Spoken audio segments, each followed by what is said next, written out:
नमस्कार मित्रांनो, बांधकाम कामगारासाठी अतिशय महत्त्वाचे अपडेट घेऊन आलो आहे. बरेच सारे बांधकाम कामगार कमेंट करून विचारत होते की सर, आम्ही नोंदणी केल्यानंतर आम्हाला फक्त भांडे भेटतात आणि बाकीच्या योजना कुठल्या भेटत नाहीत.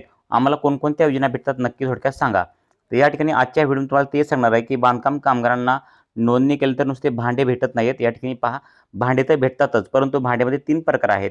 एडिशनल किट आहे, सेफ्टी किट आहे आणि गृहोपयोगी संच आहे. असे 3 प्रकारचे भांडे आहेत. तुम्हाला तिन्ही प्रकारचे भांडेचा अर्ज करायचा आहे आणि तुम्हाला तिन्ही प्रकारचे भांडे वेगवेगळे सेपरेट भेटणार आहेत.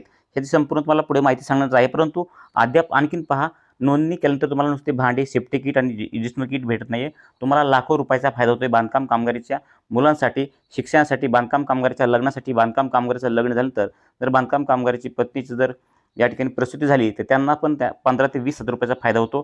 त्यांना पण 15,000 ते 20,000 रुपये भेटतात. आणि बांधकाम कामगाराचं एखादं लग्न झालं नसेल, त्यांच्या पहिल्या लग्नासाठी 30,000 रुपये बांधकाम कामगाराच्या लग्नासाठी भेटतात.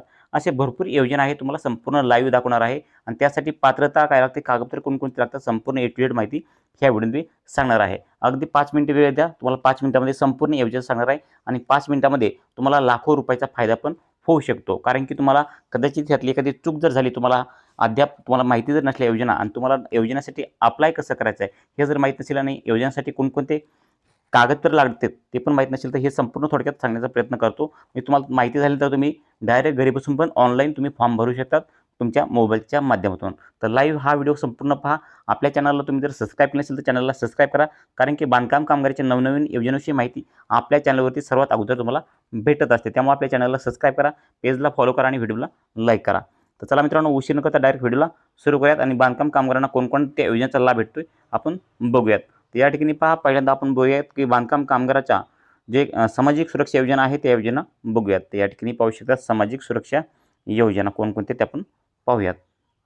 तर या ठिकाणी आपण पहिली योजना या ठिकाणी पाहू शकतात की बांधकाम कामगाराच्या विवाह आहे, पहिला म्हणजे लग्न आहे, त्यांना 30,000 भेटतात. बांधकाम कामगाराच्या पहिल्या विवाहासाठी 30,000 रुपये भेटतात. परंतु तुम्हाला सांगतो की या ठिकाणी त्यासाठी पात्रता काय आहे हे पण सांगण्याचं महत्त्व आहे. कारण की नुसतं इतके रुपये भेटत नाही आहे, की त्यासाठी तुम्ही इलिजिबल आहात का, पात्रता आहे का तुमची, ते पण तुम्हाला थोडक्यात चेक करून सांगतो. पहा, त्यासाठी जे आहे ते आवश्यक पात्रता काय आहे. तर या ठिकाणी पहा, विवाह नोंदणी प्रमाणपत्र 1 आणि प्रथम विवाह असल्याबाबतचं शपथपत्र.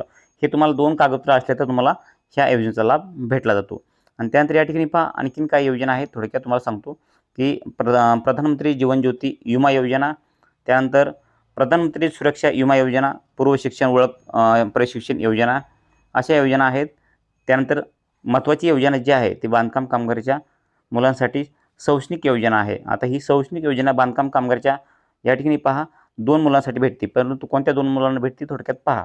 तर या योजनेअंतर्गत सर्व लाभ फक्त नोंदणीकृत बांधकाम कामगाराच्या पहिल्या 2 मुलांसाठी लागू असणार आहे. या ठिकाणी क्लिअर झाले, ह्याची नोंद घ्यायची आहे बांधकाम कामगारांनी. तर या ठिकाणी पहा, मी तुम्हाला सांगितलं होतं की पहिलीपासून लाभ भेटतोय. किती रुपये भेटतो ते या ठिकाणी पहा. पहिलीपासून इयत्ता 1ली ते 7वी साठी प्रतिवर्ष 2,500 रुपये भेटतात.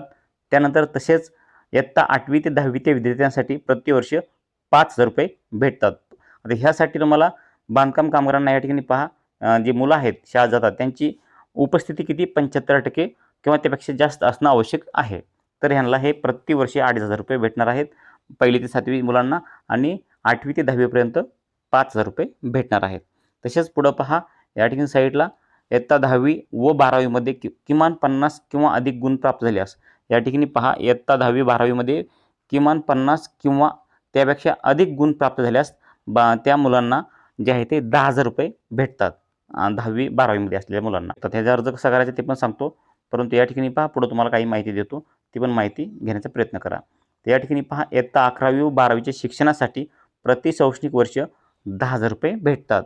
ह्यासाठी तुम्हाला तुमची पात्रता काय तुम्हाला पहा. या ठिकाणी पाहू शकतात पात्रता अशी आहे की 10वी किंवा 11वी, 10वी व 11वीची गुणपत्रिका असणं आवश्यक आहे. तर तुम्ही या ठिकाणी एलिजिबल आहात, म्हणजे तुम्ही पात्र आहात. आता आपण पुढची योजना बघूयात. या ठिकाणी पहा, पदवी अभ्यासक्रमाकरिता प्रतिवर्ष रुपये 20,000 रुपये नोंदणीकृत बांधकाम कामगाराच्या पत्नीसह लागू. तर हे पत्नीसह लागू का दिलेलं आहे, तर थोडक्यात जर बांधकाम कामगार काम करत असतील आणि त्यांची पत्नी जर शिक्षण घेत असतील पदवीचं, तर पदवीच्या अभ्यासक्रमाकरिता बांधकाम कामगाराच्या पत्नीला सुद्धा हे 20,000 रुपये भेटतात असं दिलेलं आहे. हे लक्षात आलं असेल. तर या ठिकाणी पात्रता काय आहे ते तुम्हाला सांगतो. तर या ठिकाणी पात्रता अशी आहे की मागील शैक्षणिक इयत्तेत उत्तीर्ण झाल्याचे गुणपत्र किंवा प्रमाणपत्र आणि चालू शैक्षणिक वर्षात प्रवेश घेतल्याचा पावती किंवा बोनाफाईट असणं आवश्यक आहे. अशा प्रकारे तुम्हाला ही पात्रता आहे. तर आपण पुढं बघूयात. तर यानंतर पुढं पहा, तुम्हाला म्हणलं होतं की बांधकाम कामगारच्या मुलांना जे आहे ते लाखो रुपयाचा फायदा होतोय. तर या ठिकाणी पहा, तर वैद्यकीय पदवीकरिता प्रतिवर्ष 1,00,000 रुपये मिळतात. वैद्यकीय पदवीकरिता प्रतिवर्ष हे 1,00,000 रुपये भेटतात. त्यानंतर अभियांत्रिकी पदवीकरिता प्रतिवर्ष 60,000 रुपये भेटतात. बांधकाम कामगाराच्या पत्नीसह लागू ही योजना आहे. जर बांधकाम कामगाराची पत्नी अभियांत्रिकी पदवीकरिता प्रतिवर्ष 60,000 रुपये बांधकाम कामगाराच्या पत्नींना भेटू शकतात, ते जर त्यामध्ये शिक्षण घेत असतील तर. तर अशा प्रकारे बांधकाम कामगारांना हे योजनेचा लाभ भेटतो. त्यानंतर पुढं पहा, पुढं बांधकाम कामगारांना अजून भरपूर लाभ भेटतो. तुम्हाला ती संपूर्ण माहिती देण्याचा प्रयत्न करत आहे. या ठिकाणी पहा, त्यानंतर शासनमान्य पदविकेसाठी प्रति शैक्षणिक वर्षी 20,000 रुपये भेटतात. त्यानंतर शासनमान्य पदव्युत्तर पदविकेसाठी प्रति शैक्षणिक वर्षी 25,000 रुपये भेटतात. तसेच पुढं पहा, बांधकाम कामगाराची जर मुलं, नोंदणीत बांधकाम कामगाराची मुलं जर MSCIT शिक्षण घेत असतील, तर त्याची जी फी असते ती फी पण आपल्या महाराष्ट्र इमारत व इतर बांधकाम कामगार कल्याणकारी मंडळाकडून भरली जाते.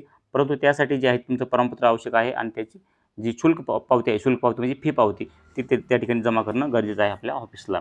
तर अशा प्रकारे बांधकाम कामगाराच्या मुलांना हे फायदे होतात. त्यानंतर पहा, बांधकाम कामगारासाठी विशेष म्हणजे ज्या बांधकाम कामगारांना राहायला घर नाही आहे, अशा बांधकाम कामगारांना घरकुल योजनेचा लाभ देखील दिला जातो आहे. तर या ठिकाणी पहा, तुम्ही जर शहरी भागात असेल तरी पण भेटतो आणि तुम्ही जर ग्रामीण भागात असाल राहाल तरी पण तुम्हाला हा घरकुल योजनेचा लाभ भेटतो, हे लक्षात घ्या. तर या ठिकाणी पहा, हे दिलेलं आहे की अटल बांधकाम कामगार आवास योजना शहरी अर्थसहाय्य जे आहे ते 2,00,000 रुपये. शहरी भागासाठी सुद्धा 2,00,000 रुपये आणि साईडला पहा, अटल बांधकाम कामगार आवास योजना ग्रामीण अर्थसहाय्य 2,00,000 रुपये. शहरी भागात पण 2,00,000 रुपये आणि ग्रामीण भागात पण 2,00,000 रुपये. जर बांधकाम कामगारांनी या ठिकाणी पहा कर्ज घेतलं असेल घर बांधण्यासाठी 6,00,000 रुपये, तर त्याचं व्याज जे आहे 2,00,000 रुपये, हे पण या ठिकाणी बांधकाम कामगाराच्या महामंडळाकडून भरलं जातं. तर अशा प्रकारे या ठिकाणी ह्या भरपूर योजना ज्या आहेत ते बांधकाम कामगारांना भेटल्या जातात आणि बांधकाम कामगारांना हे लाभ घेण्यासाठी तुम्हाला कोणकोणत्या अटी आहेत किंवा कोणकोणत्या कागदपत्र लागतात हे पण सांगतो थोडक्यात. या ठिकाणी पहा, बांधकाम कामगारांना याचा लाभ घेण्यासाठी पहिलं जे आहे ते बांधकाम कामगाराची तुमची नोंदणी ॲक्टिव्ह असणं गरजेचं आहे. ॲक्टिव्ह कुठं पाहिजे तुम्ही या ठिकाणी पहा, ॲक्टिव्ह असणं गरजेचं आहे. तुमची ॲक्टिव्ह आहे की नाही कुठं पहा, या ठिकाणी बांधकाम कामगार प्रोफाईलमध्ये जाऊन पाहायचं आहे. या ठिकाणी तुम्ही जायचं, या ठिकाणी तुमचा आधार कार्ड नंबर टाकायचा आहे. त्यानंतर मोबाईल नंबर टाकायचा आणि प्रोसीड फॉर्मवरती क्लिक करायचं आहे. तर प्रोसीड टू फॉर्मवरती क्लिक केलं तर आपल्या नोंदणीकृत मोबाईलवरती एक OTP येणार आहे. या ठिकाणी पहा, मोबाईलचे 4 अंक आपल्याला शेवटला या ठिकाणी पाहता येतील. ह्या मोबाईलवरती आपल्याला एक OTP येणार आहे. तो OTP इनपुट OTPमध्ये टाकून घ्यायचा आहे. तर या ठिकाणी पहा, आपण OTP टाकलेला आहे आणि OTP टाकल्यानंतर आपण व्हेरीफाय OTPवरती क्लिक करूयात. व्हेरीफाय OTPवरती क्लिक केलं तर आपण या ठिकाणी पाहू शकता BOC प्रोफाईल ओपन झालेली आहे. तर या ठिकाणी पहा, काय कारणास्तव जे आहे ते हे तुम्हाला ब्लर दिसत आहे, परंतु तुम्ही या ठिकाणी पाहू शकता अशा प्रकारे जे आहे ते हे तुमचं जे आहे ते ॲप्लिकेशन स्टेटस जे आहे ते रजिस्ट्रेशन स्टेटस ॲक्टिव्ह असायला पाहिजे. अशा प्रकारे तुम्हाला हे बांधकाम कामगाराची नोंदणी ॲक्टिव्ह असणं गरजेचं आहे. तर नक्कीच या ठिकाणी पहा, तुमची जर नोंदणी ॲक्टिव्ह असेल तर तुम्ही बांधकाम कामगाराच्या जे मी तुम्हाला सांगितलेलं आहे ते सर्व योजनेचा लाभ तुम्ही घेऊ शकता. तुम्हाला तो थोडी पण माहिती आवडली असेल, व्हिडिओ लाईक करा, चॅनलला सबस्क्राईब करा आणि तुमच्या मनामध्ये आणखीन काही प्रश्न असतील तुम्हाला कमेंटमध्ये विचारायला विसरू नका. भेटूयात पुढच्या व्हिडिओ. तोपर्यंत जय हिंद, जय महाराष्ट्र.